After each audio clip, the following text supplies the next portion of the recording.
Otep à tous, bienvenue sur la chaîne des panafricanistes par essence, par conviction et par excellence. Celle des citoyens kémites par nécessité et obligation de combat. Nous sommes une chaîne qui n'est guidée que par nos ancêtres et rien que par les ancêtres qui appartiennent à l'égrégore du monde noir. Par conséquent, nous ne croyons en aucun Dieu venu de l'étranger. Toutefois, cette vidéo n'est aucunement destinée à inciter à la haine ou à la violence, car nous menons un combat qui est d'abord et avant tout spirituel, intellectuel et démocratique. Ensuite, il est politique, géopolitique et géostratégique. Contre l'impérialisme, le colonialisme, le néocolonialisme et l'endocolonat, qui sont tous qualifiés de crimes contre l'humanité.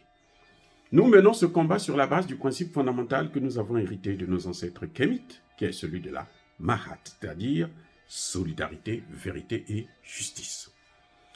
Vous êtes donc en droit de connaître la vérité. Nous avons l'obligation de vous dire la vérité, rien que la vérité, afin que justice soit rendue au continent africain. Et ça, c'est notre modeste contribution dans cette noble lutte en faveur de la souveraineté, la dignité, la solidarité et l'unité africaine. C'est exactement ça que nous appelons le panafricanisme. Bien-aimés frères et sœurs, tout pays qui fabrique des armes doit aussi trouver des débouchés pour ces armes. Je répète, tout pays qui a une industrie d'armement développée ou qui se développe doit aussi avoir une industrie de création de débouchés des consommateurs de ces armes. Vous ne pouvez pas créer des armes, fabriquer des armes à longueur de journée, d'année en année, pour les stocker quelque part. C'est pas possible. Vous ne pouvez pas. À un moment donné, les lieux de stockage seront tellement énormes que ça va vous prendre la place. Donc, quand vous fabriquez les armes, à un moment donné, il faut aussi trouver des débouchés pour ça. Il faut aussi que ça soit utilisé. Il faut que quelqu'un, un État, un groupe terroriste ou qui que ce soit puisse consommer ces armes. Sinon, vous allez avoir des chômeurs. Sinon, ceux qui travaillent dans l'industrie d'armement finiront par quitter, par partir. Et le jour qu'il y aura la guerre, s'ils n'en sont plus, si les machines sont vieilles, ça vous posera un problème de remettre tout à niveau. Donc, chaque fois qu'on fabrique des armes, il faut aussi imaginer comment et qui va consommer ces armes. Comment liquider ces armes-là? Il faut avoir des clients potentiels qui vont acheter ces armes. Si vous ne les avez pas, ça n'a aucun sens. S'il n'y a pas de clients, il faut donc être capable de créer des guerres. Je répète, s'il n'y a pas de clients là, vous devez être capable de créer des guerres. C'est pour ça que vous voyez toutes les guerres qu'il y a aujourd'hui en Afrique. C'est pour ça. Il n'y a que ça. Les Américains fabriquent des armes. L'industrie d'armement est l'une des plus grosses industries aux États-Unis. C'est-à-dire que vous ne pouvez pas stopper ça, la fabrication d'armes. Les Américains eux-mêmes, ils consomment. Parce qu'aux États-Unis, n'importe qui peut s'acheter une arme. Il suffit d'avoir une licence, une autorisation. Et puis, bon, tu portes ton arme, tu peux te défendre. Et c'est même dans la Constitution d'avoir une arme pour se protéger. Mais ça ne suffit pas.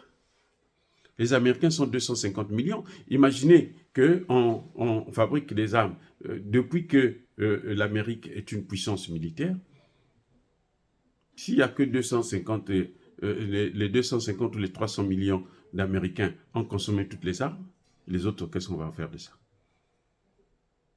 Donc, il faut créer des guerres. Il faut fabriquer un ennemi.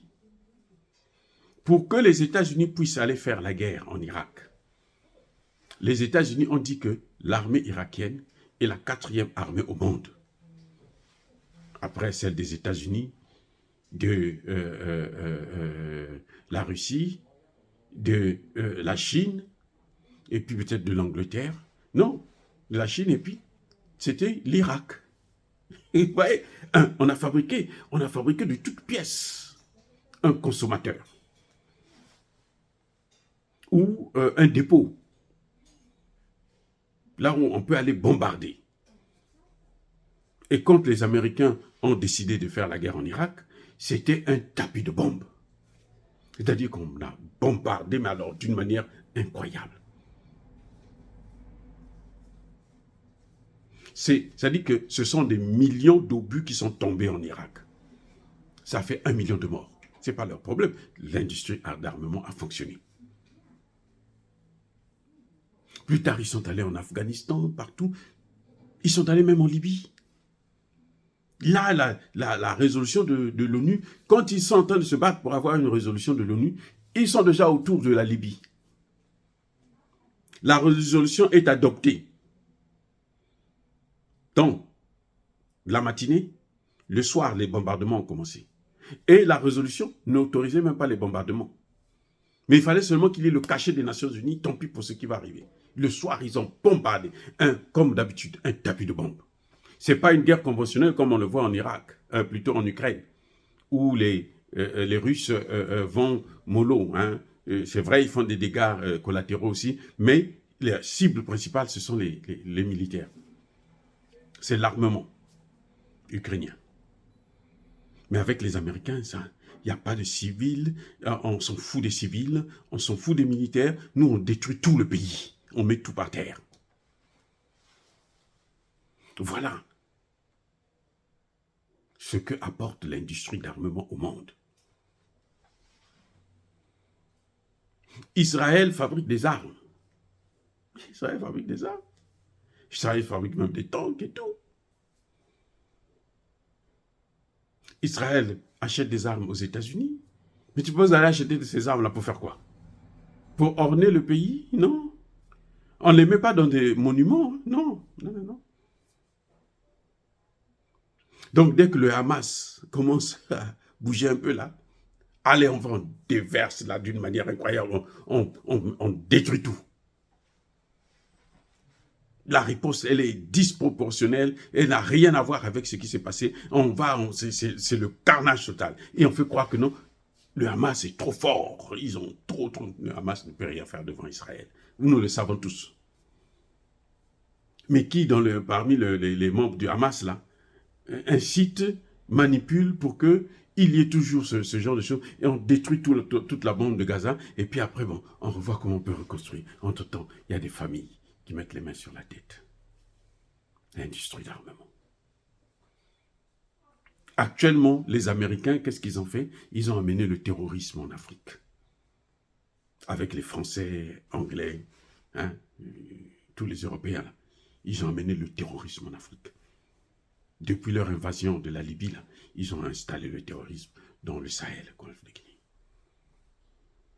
Et maintenant, ils ont amené leur armée pour venir occuper. Malheureusement, c'est là que Poutine se réveille. C'est là que la Chine se réveille. C'est là que la Corée dit, moi, je ne veux plus continuer à rester dans l'ombre. Je veux aussi exister. Les Américains veulent la guerre. On va leur faire la guerre. On amène la guerre en Afrique.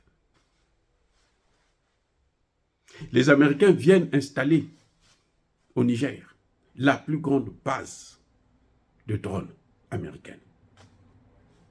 Sous prétexte que la lutte contre le terrorisme, c'est important pour eux. Sinon, l'Amérique sera en danger.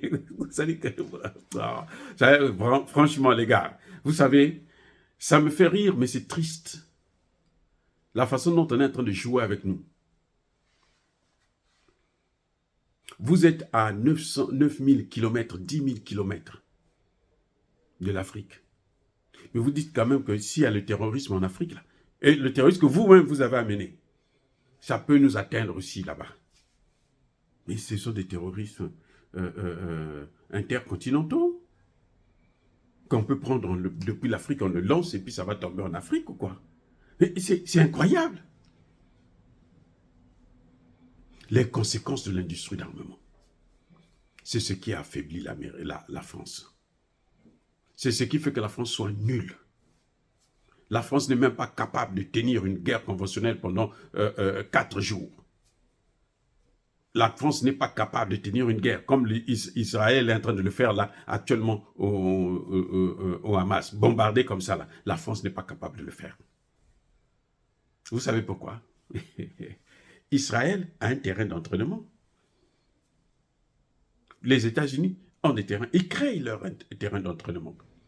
On essaie les armes en question pour voir un peu si ça tient bien, si combien de personnes ça peut tuer par bombe, combien... Oui, on essaie d'évaluer. Il faut trouver cet espace-là. Et des hommes qui vont mourir pour vous. Les Américains, ils vont en Irak, ils vont en Afghanistan, ils vont un peu partout, et ils font ce qu'ils ont à faire. Israël a la Palestine, là-bas, elle va s'entraîner, le Liban, la Syrie, parfois même l'Iran. Tac, on bombarde. Et la France, elle a quoi?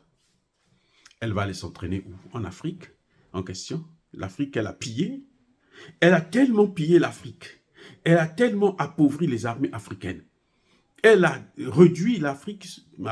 On n'a pas d'armée. Si vous n'avez pas d'armée, comment vous allez consommer les armes? Même si la France crée la guerre en Afrique, là, quand elle crée les rébellions là, au Centrafrique, là, elle fait quoi? Elle vient s'asseoir avec quelques petits tanks, quelques petits avions.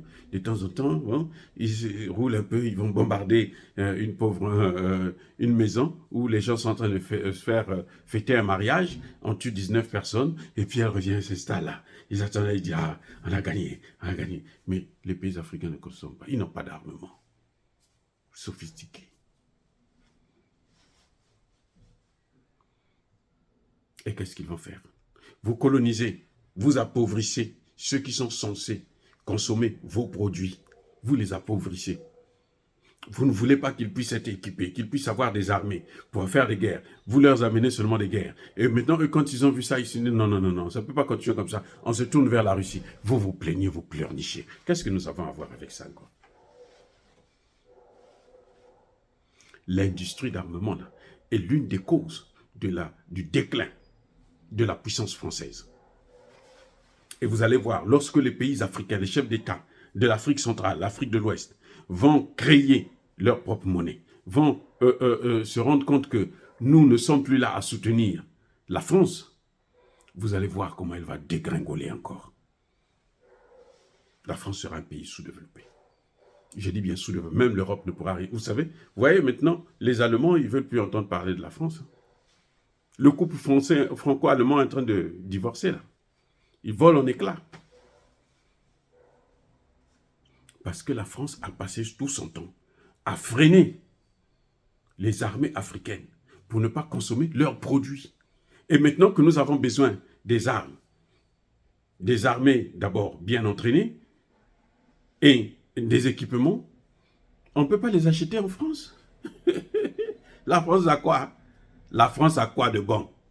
Le Rafale qui coûte très très cher, le prix de 2-3 MiG. Qu'est-ce que vous allez faire avec ça? Et puis, c'est même pas performant. L'entretien vous coûte trop cher.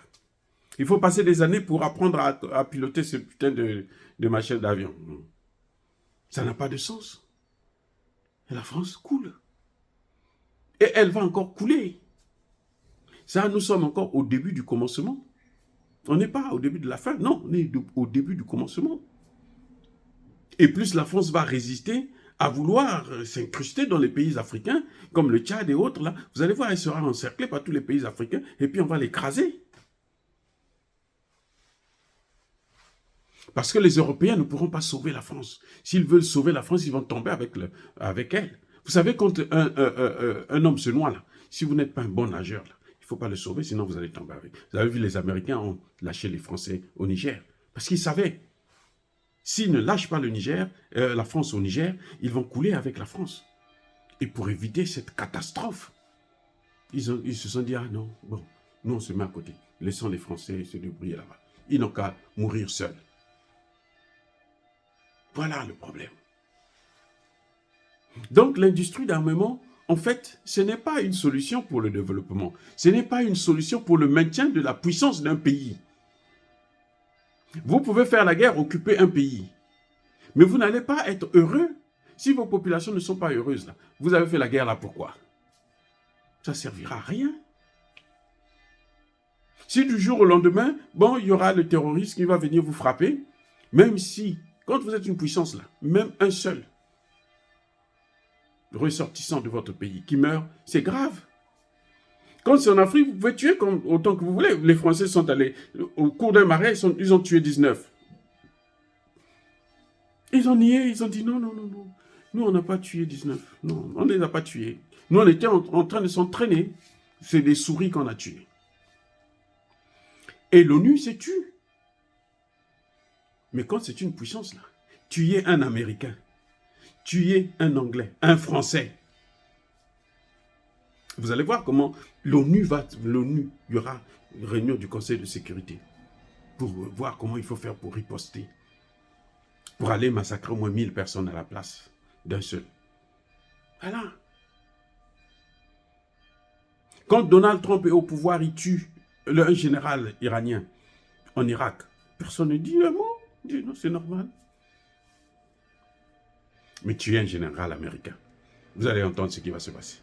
Oh, bien aimés frères et sœurs, je crois que les Africains doivent faire très attention. Ils doivent réfléchir quand ils veulent se lancer dans l'industrie d'armement. Dire cela, c'est inciter à la haine ou à la violence. Encore une fois de plus, bien aimés frères et sœurs, soyez bénis. Je persiste et je signe. Soyez abondamment bénis par le Dieu des Kémites et par nos ancêtres angélisés.